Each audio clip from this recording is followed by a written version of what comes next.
If your Acura RDX keeps dropping Apple CarPlay mid-drive, you are not alone, but the fix is usually simpler than a trip to the dealer.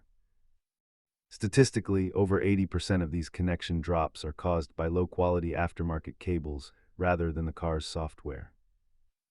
Let's walk through the diagnosis steps to find exactly where your connection is failing. Start by cleaning your phone's charging port and switching to an official Apple cable to rule out physical hardware issues. Next, dig into the Acura infotainment settings to ensure your device is fully enabled and the software is up to date.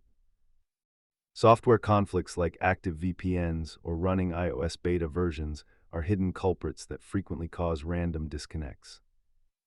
Understanding if your issue is a physical port failure or wireless signal interference will help narrow down the solution. As you can see, a simple high-quality cable swap solves the majority of RDX connectivity complaints immediately. If software is the issue, performing a hard reboot of the Acura infotainment system can clear persistent memory bugs.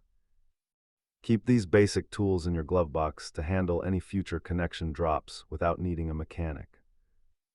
As the pros say, always double-check your phone's software version before blaming the car's hardware. With these steps, your Acura RDX should stay connected, drive safe, and enjoy your music.